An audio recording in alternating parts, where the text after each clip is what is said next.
Hello, welcome back to my channel, guys. I'm gonna do some Q&A. So I get a bunch of DMs with questions. If you ever have a question, go find me on Instagram at Danny Sheriff or at the Aging Podcast. And I've had a few DMs build up, so I'm just gonna answer them today and hopefully they help you. Okay, so the first one is from Six with Skin. Hello, Danny. I'm not sure if you read or respond to DMs, but thought I'd reach out. I recently moved out and am on my own for groceries, which only seem to be getting more expensive.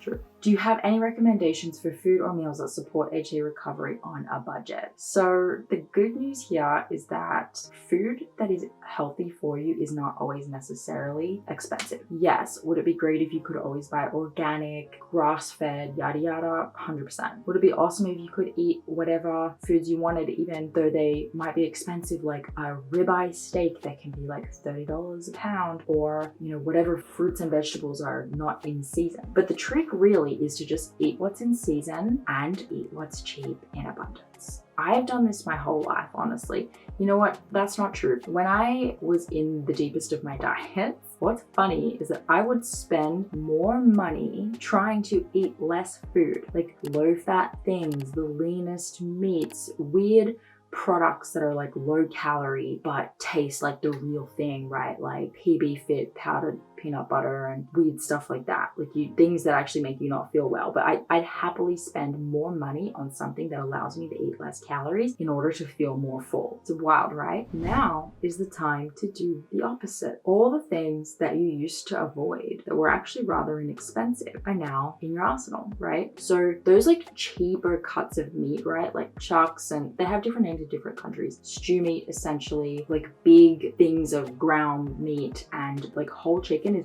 super cheap compared to skinless, boneless chicken breast. Like all of these things are so much more nutritious. They have the fat, they have the skin, they're not heavily processed, trying to like make them as lean as possible, and they're significantly cheaper per pound or per kilo. So go into the meat store and look for those bulk things that are cheaper per pound that you can make a lot of, so you can have more of it as well. You can eat more of it for cheaper. Same with vegetables, right? Figure out what's seasonal.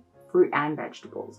So we just came out of summer, we're in summer still, stone fruit season. So it's like peaches, nectarines, plums, ahoy, so much more affordable, so much more abundant. But when that dries up and we go into the winter foods, I'm going to be looking more at fruits and vegetables that I'm not as interested in. So I'm probably going to load up a little more on potatoes, but mashed potatoes, roast potatoes are great, and butter, right? Which is also super inexpensive, but it's something that you would probably never used to have purchased for yourself. So I think what you really need to do is go into the grocery store, dedicate an hour, maybe even 2 hours, to looking through the shelves at everything that's available with your budget in mind, and you might be surprised. It's when you stop looking for like the fancy diet food that you realize it's actually rather affordable to eat a lot of things, right? A jar of peanut butter is like $2, right? It's like, that's inexpensive, and that's a lot of calories. Junk food in particular, right, is inexpensive, so there's no issues there. Like I said, search for high quality meat, but with the less desirable cuts, but are great for stews and curries and soups or stir fries. When it comes to seafood and vegetables, the frozen stuff, right, snap frozen vegetables even retain a higher level of nutrients. So get the frozen ones, get the frozen seafood. Those things are always cheaper than the fresh, and that's a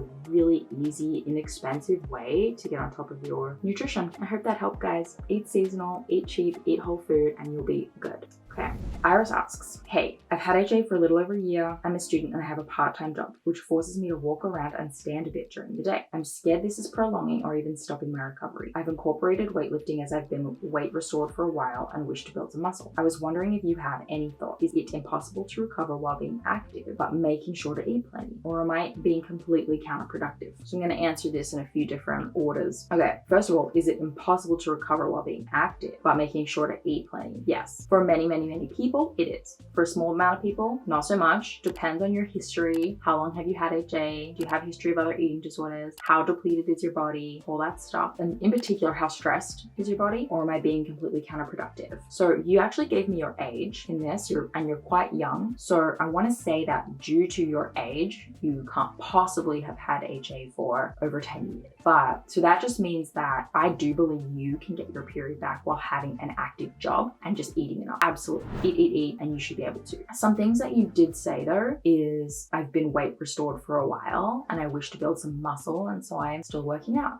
And that is a little red flag to me, not knowing you personally, that when we are feeling like I want to build some muscle, I need to lose some weight, or I just need to get back into exercise before we've recovered our period, we can't yet say we're definitely weight restored. There are some instances with clients I've worked with where we can say that you're weight restored before you've gotten your period, but it's like, it's only ever been like two people max. It's very uncommon. If you haven't got your period back and you have no signs of it coming anytime soon, I encourage you to not say you're definitely weight restored, because that might not be reality. And I would encourage you to always get a second opinion on whether or not you think you're weight restored from a trusted professional, right? So not just your MD, because they're just gonna look at you and be like, oh my gosh, yeah, you are totally normal weight for your height. No, someone who understands where you're coming from, what you've been through, and what is actually weight restored for healing hormonal endocrine system issues, for turning your menstrual cycle back on. So in short, it's possible. I think you're probably overtraining though. On days when you're working on your feet, you shouldn't be exercising. You definitely shouldn't be weightlifting. I would encourage you at your super young age and time spent with HA, I would encourage you probably just to not work out at all to get your period back ASAP. You have heaps of time ahead of you, and that's my answer on that one. Okay, last one. This is from Clo. Hello, I have a quick question for you. So basically, I dieted for the first time early this year as I wanted to shred the extra fat that I had. I'm very muscular. At the end of it, I was only eating 1,400 calories, going to the gym and doing some other sports. I hadn't the muscle definition that I was looking for. I lost a lot of muscle, and I also lost my period. Since then, I went on a reverse diet more than a month ago. I stopped counting my calories as it became extremely obsessive, unhealthy. I was at about 2,000 calories. I did a sort of all-in. Since I stopped counting my calories, I've gained some fat as I'm less active than usual due to holidays, and I feel like I've been doing this all for nothing. I'm lost. I think that I simply need to go back to the gym and continue to eat everything I want to. I want to get my period back, but I also want to go back to the gym, be as active as I was before everything, and achieve the body that I'd like to have. I'd really like to have a body recomposition with more muscle and less fat, but I don't know what to do and how to do it. Thank you very much for your help. I really appreciate your content. Well, thank you, Coco. I really appreciate you and your question. And I think that your question is, because actually, truthfully, you don't ask a direct question. It's more of like a bunch of statements. And I think, yeah, you're just like, help, like, this is my situation, advice. I hear what you're saying. You want to get your period back. What you've tried has elicited results that you do not like, and you haven't gotten a period out of it either, so that's frustrating. But you really want to get back to the gym and have your cake and eat it too. That's okay.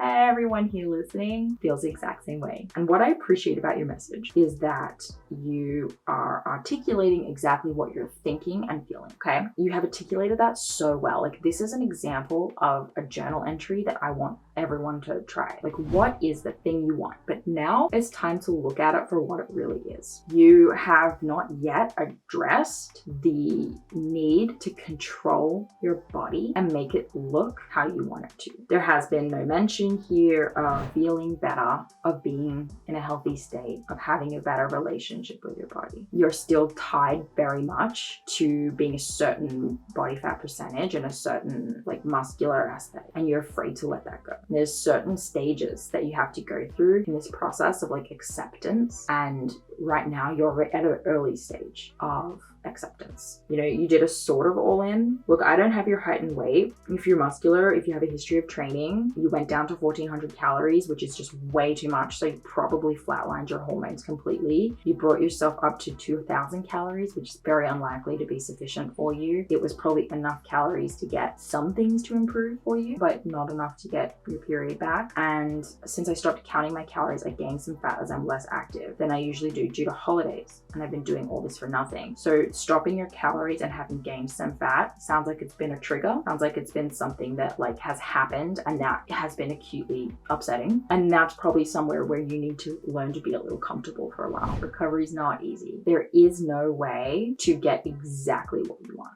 Unfortunately, I have compassion for you for that. I get it. I really get it. And unfortunately, we live in a culture and a society where you have been told that it is reasonable and actually the best thing that you can do for yourself to chase having a certain body type, and you should be able to have everything and be healthy at the same time.